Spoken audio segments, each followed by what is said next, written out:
Jai Hind everyone, welcome back to the channel. This is Palak Mishra and today we are going to discuss BA third semester Sociology previous year question paper. Okay. So आपके 2 घंटे का जो paper रहता है, आपके paper का नाम है social change and social movement in India, जिसमें आपके सेक्शन ए में 5 क्वेश्चंस होते हैं, 2 मार्क्स ईच, जिनको आपको कंपल्सरी होता है that you need to attempt. उसके बाद सेक्शन बी आता है जिसमें आपको 8 क्वेश्चंस मिलते हैं and you need to attempt 5. And the last one 20 marks के क्वेश्चन होते हैं. 2 क्वेश्चन आपको अटेम्प्ट करने होते हैं, 40 मार्क्स आपको सी सेशन में मिल जाता है एंड 4 क्वेश्चन आते हैं, आपको 2 ऑप्शन होता है. ठीक. सो फर्स्ट क्वेश्चन है हमारा 2 मार्क्स का कि right sociological meaning of social change. तो ठीक है, तो इसमें आप लोग डेफिनेशन डाल दीजिएगा, एक सोशोलॉजिकल मीनिंग डाल दीजिएगा विद सर्टेन एग्जाम्पल्स, तो you will get 2 marks. What do you mean by linear change? तो लीनियर चेंज क्या आता है, इसके डेफिनेशन, थोड़ा सा लीनियर थ्योरी बता दो, उसके बाद उसके कैरेक्टरिस्टिक्स बता दो विद सर्टेन एग्जाम्पल्स, या सोशियोलॉजिस्ट बता देंगे तो और अच्छी बात है. तो third question is right a note on Sanskritisation. ये मैंने बहुत अच्छे से पढ़ाया हुआ है, डीप डेप्थ में पढ़ाया है कि संस्कृताइजेशन होता क्या है, डोमिनेंट कास्ट क्या होती है, एम.एन. श्रीनिवास कहाँ कहाँ वर्क किए हैं, बुक्स के नेम उनको मेंशन करना. So you will get 2 marks. Okay. The next question is what are the objectives of social movement. तो सोशल मूवमेंट के क्या क्या ऑब्जेक्टिव्स होते हैं? चेंज लेकर आना. चेंज कैन बी पॉजिटिव और negative and there are so many points also present. ठीक है, सोशल मूवमेंट जब भी होता है तो आप क्या करते हो, किसी नोशन को चैलेंज करते हो आप. ठीक है, जैसे कोई प्री एग्जिस्टिंग चीज़ें हैं जो उस टाइम की सोसाइटी उसको ठीक ठाक समझती है. लाइक जब सती प्रथा का एक्ट नहीं आया था ना, सती प्रिवेंशन एक्ट है, I think 1987 I guess. Please cross check कर लेना बिकॉज डेट्स मैं भूल जाती हूँ कभी कभी. तो जो सती का जो एक्ट हो रहा था वो सभी समाज में लाइक दे आर एक्सेप्टेड कि ठीक है, if the husband is no more तो आप वाइफ को जला दो उसके साथ उसकी चिता में. तो तब तक की सोसाइटी उसको ठीक मानती थी. लेकिन उस टाइम पे जब सोशल रिफॉर्मर्स लाइक राजा राम मोहन रॉय जब आए तो सोसाइटी के अकॉर्डिंग वो डेविएंट था कि ये गलत बिहेवियर है, हमारे सोशल नॉर्म्स को डिस्टर्ब कर रहा है. तो आपको ये सारे ऑब्जेक्टिव्स लिखने हैं. सोशल मूवमेंट, सोशल आप लोग वो लिखते हैं ना, रिफॉर्मर्स के एग्जाम्पल्स. ठीक है, और उसमें क्या क्या कैरेक्टरिस्टिक्स होते हैं, ये सारी चीज़ें आएंगी.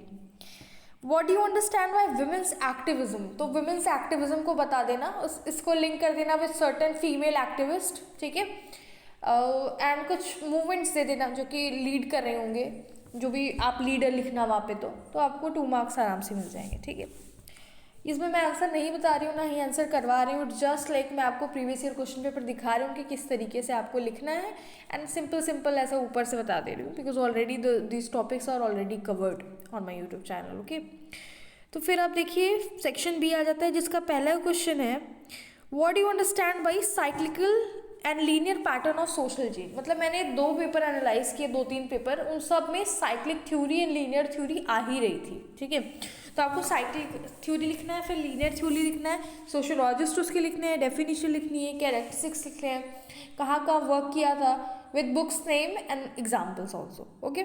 सेक्शन बी है what is the concept of evolution.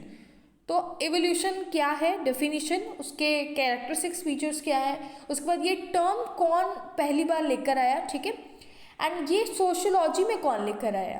तो आपको Charles Darwin and Herbert Spencer का नाम आप दोनों को यहाँ पे मेंशन करना पड़ेगा कि पहले टर्म किसने इसको डेराइव किया है इवोल्यूशन को, और उसके बाद ये इवोल्यूशन सोशियोलॉजी में लाने वाला कौन है. ठीक है, तो ये इवोल्यूशन पढ़ाते वक्त ये वाला सारी चीज़ें बताई गई थी. थर्ड है हमारा question what is the main characteristics of mass communication. तो कहीं ना कहीं आपको इसे आईसीटी से लिंक करके देखना है ना. इंफॉर्मेशन एंड कम्युनिकेशन टेक्नोलॉजी वाला जो चेंज था हम लोगों को, हम लोग जब सोशल चेंज पढ़ रहे थे तो उसमें थ्योरीज ऑफ सोशल चेंज पढ़ रहे थे हम ना. तो आईसीटी थ्योरी पढ़ी थी, उससे इसको लिंक करके आप इसको बताएंगे. ठीक है, how does the process of urbanization celebrates modernization. तो हम लोग एक सीक्वेंस पढ़े थे कि पहले क्या था, संस्कृताइजेशन, फिर आएगा वेस्टर्नाइजेशन, फिर आएगा अर्बनाइजेशन और फिर मॉडर्नाइजेशन. तो आपको बताना है कि कैसे मॉडर्नाइजेशन, आई मीन अर्बनाइजेशन से मॉडर्नाइजेशन हो रहा है. ठीक है, the next question is what do you understand by parochialisation. तो पैराचुलाइजेशन एंड यूनिवर्सलाइजेशन का 2 कॉन्सेप्ट है, वो भी पढ़ा रखा है मैंने. तो इसमें आपको पैराचुलाइजेशन डेफिनेशन देनी है, किसने दिया है वो बताना है, with some features and examples कि किस ट्राइब में देखा गया है, और प्लेसेस की जो स्टडी की गई है उसको अच्छे से मेंशन कर देना, ठीक है, विथ हेडिंग्स।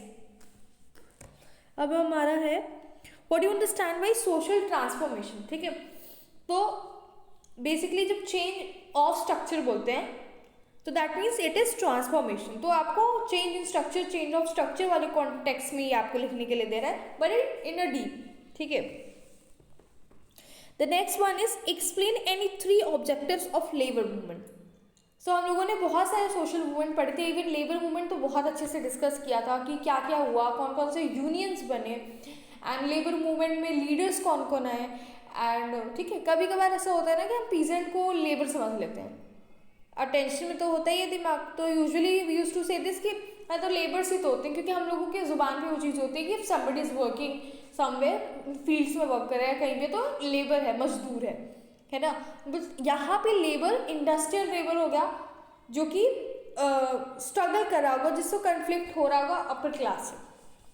तो अब लोग लेबर मूवमेंट पढ़ेंगे, उसके बाद कौन कौन से पॉलिटिकल पार्टीज ने कितने यूनियंस बनाई हैं फॉर लेबर, है ना। उसके बाद लेबर लॉ के बारे में डिस्कस कर देना, तो आपको अच्छा खासा नंबर 5 मार्क्स में से मिल जाएगा, ठीक है।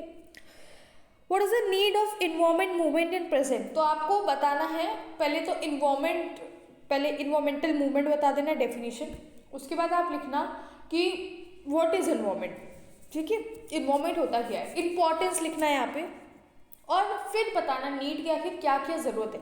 तो नीड ऐसे ही नहीं लिखा जाता है, जब आपके पास कुछ इन्फॉर्मेशन होगी कि आपके जो कंट्री है वो किस तरीके से, उसका पोल्यूशन लेवल कितना है, हर टाइप का पोल्यूशन बात कर रही हूँ मैं, एंड जो यूएन ने सेट करके रखा हुआ है कार्बन एमिशन वाला, उसमें कैसे हम लोग रोल परफॉर्म कर रहे हैं, उन सब चीज़ों को उसके बेसिस पे आपको लिखना है कि क्या नीड है। उसके बाद आप लिखोगे कौन कौन से इन्वायरमेंटल एक्टिविस्ट आए जिन्होंने इन्वायरमेंट प्रोटेक्शन के लिए अपना स्टैंड लिया, ठीक है। कौन कौन से प्रीवियस इन्वायरमेंट मूवमेंट हो चुके हैं, जैसे चिपको लिख देना, उसके बाद बिश्नोई मूवमेंट लिख देना, जो कि सेक्रेट ट्रीज को काटा जा रहा था तब लिखा गया था, and there are several mores, ठीक है। तो आप सारी चीज़ें इसमें डाल दोगे। सेक्शन सी देखिए, चलिए सेक्शन सी।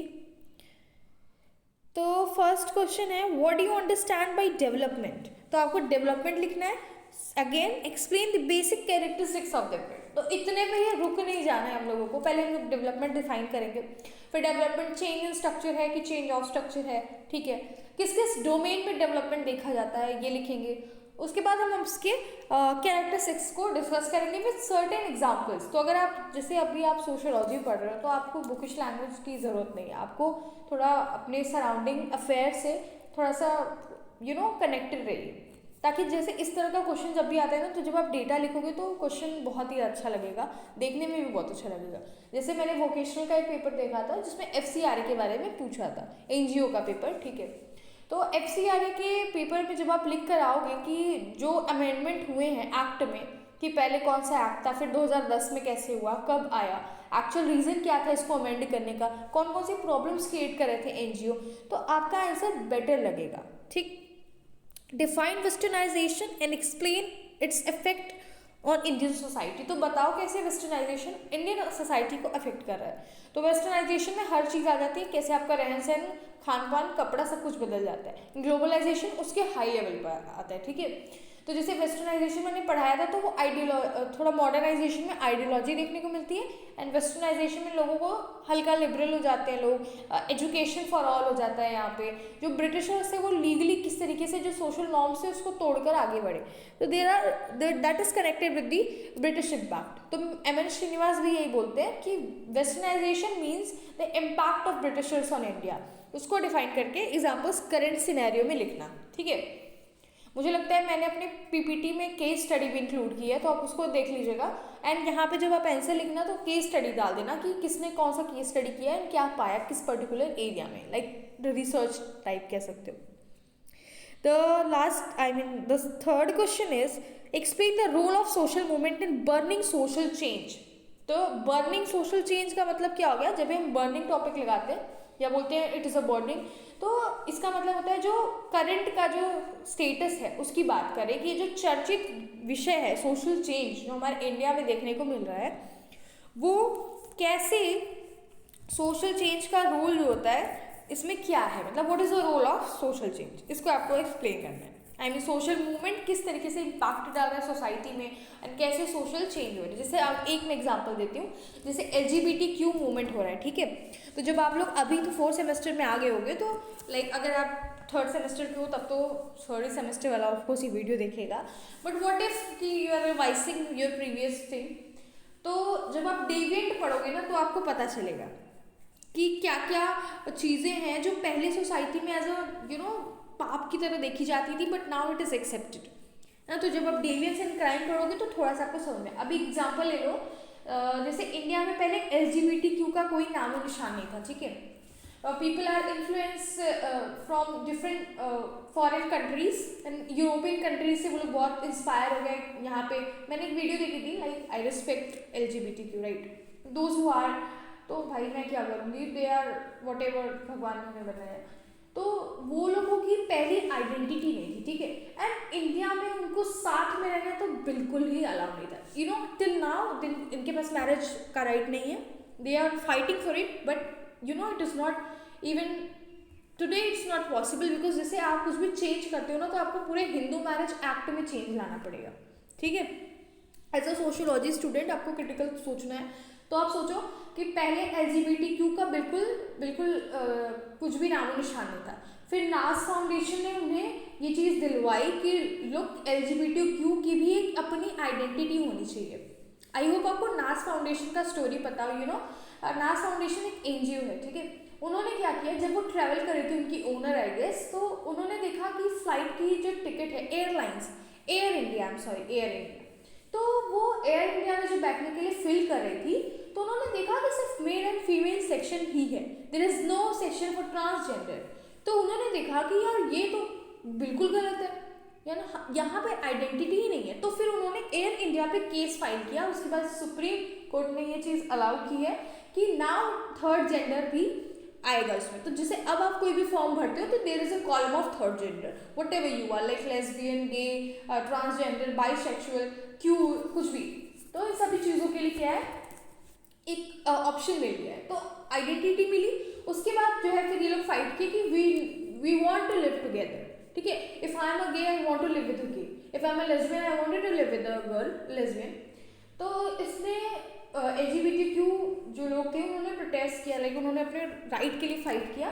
तो अब उन्हें लिव इन का भी राइट मिल चुका है, लेकिन till now they are fighting for marriage also, but it is unacceptable in Indian society फिलहाल के लिए। आगे चल के बहुत समय बीतेगा, मे बी एक्सेप्टेड हो जाए, है ना। लेकिन एक टाइम पीरियड के लिए एक्सेप्टेड बिल्कुल नहीं था, इसे सिन की तरह देखा जाता है। Now it is having the right of live in, ठीक है। तो लिव इन में रह सकते हो। तो अभी सोचो कि किस तरीके से सोशल मूवमेंट सोशल चेंज लेकर आ रहा है। LGBTQ एक न्यू सोशल मूवमेंट की कैटेगरी है जिसमें लोग क्या कर रहे हैं, अपनी राइट के लिए स्टैंड ले रहे हैं। तो कैसे ये सोशल चेंज लेकर आए समाज में, तो इट इज़ नॉट एक्सेप्टेड, ठीक है, एक टाइम तक, लेकिन now it is somehow accepted. और अभी भी लोग एक्सेप्ट ना करें तो क्या, अब लॉ बन चुका है तो कुछ नहीं कर सकते, है ना।